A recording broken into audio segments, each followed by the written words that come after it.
Truth never changes. Only opinions do. I'm 60 young years old. Oh, my goodness. And I have already seen culture not even just slide. I have seen it run completely to another direction. It's funny because too many Christians are called right wingers, as if we are so far right of the truth. And I dare say Christians are not right. Catholics specifically are absolute center because truth is absolute center and truth never changes. Only opinions do. From Protestantism and Catholicism, it was always Catholicism. Protestantism slid and slid and slid and went from just Luther and his Lutheran religion to 48,000 different religions, people who just keep changing. The Catholic faith itself, it was a travesty to think about birth control. And yet the church has never changed. It stands here. And more people in culture began to accept birth control as not only okay, then a right, and now a must.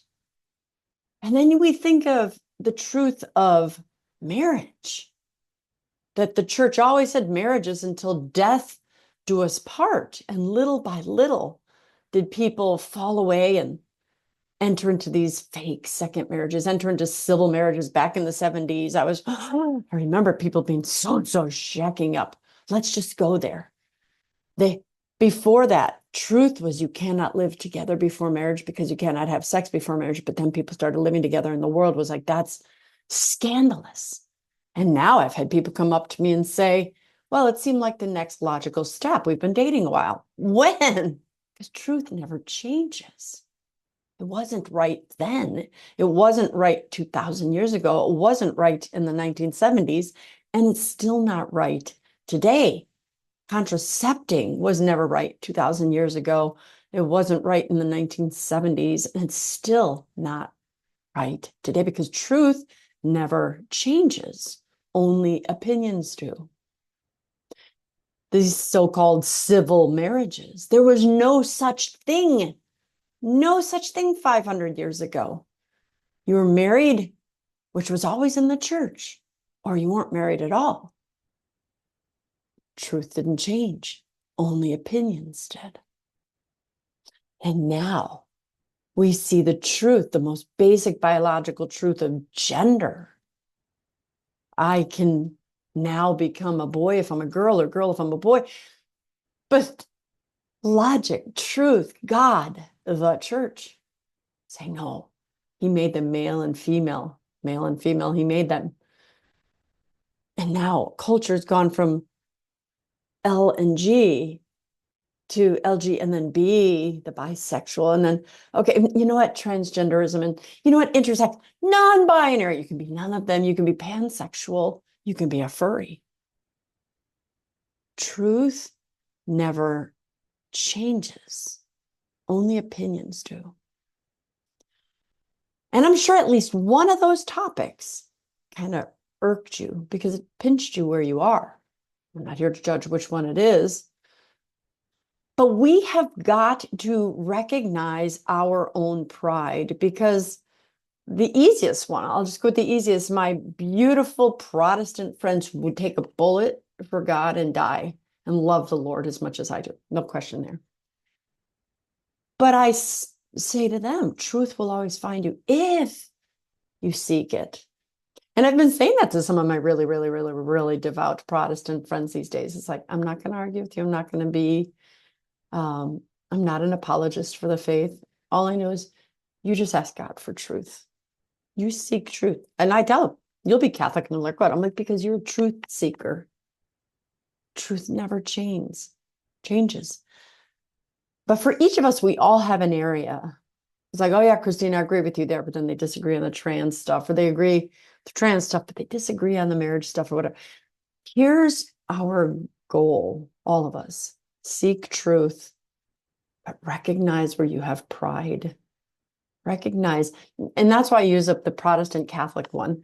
I think of these holy Protestant friends are like, Oh, I love you, Christine. And there's just some things about Catholicism I don't agree with. I'm like, well, you don't disagree with the Catholic Church. You disagree with what people have said about it.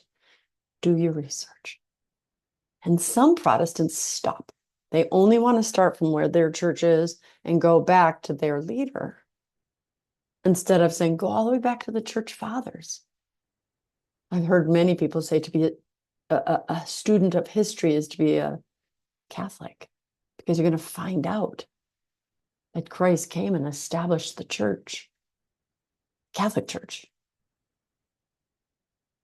When we look at these subjects, and I've had to do my own things that I accepted that I shouldn't have. I mean, the biggest one for me was contraception.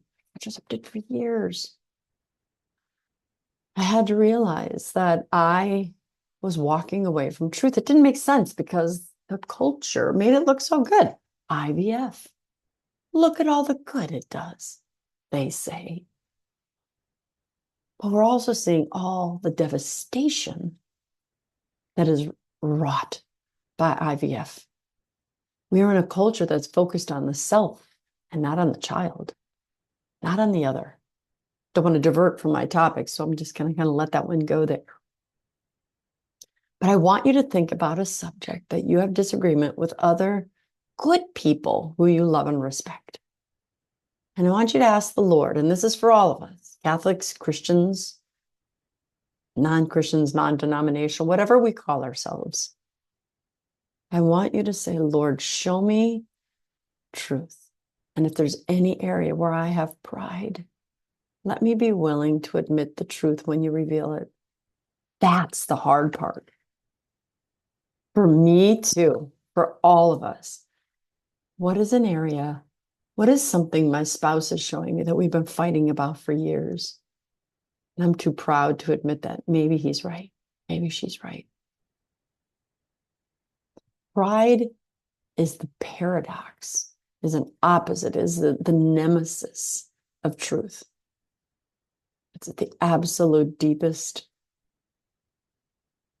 evil vice that pulls us away from seeking all and total and ultimate and perfect truth in any subject and in any area of our life. All of us have some degree of pride because we are human. Ask the Lord to reveal it, to dig it out, and to let you see truth for what it is, even if it means you have to swallow your pride, even if it means you have to say, I'm sorry, even if it means you have to convert, even if it means you have to go off the pill, even if it means you may never have children naturally. Truth is truth because God is truth and God never changes. He's always been right here. Don't walk too far to the right or to the left. Stay on truth. This is your ticket to heaven. I'm Dr. Christine Bacon. Thanks for watching this Bacon Bit. And as always, remember to live your life sunny side up.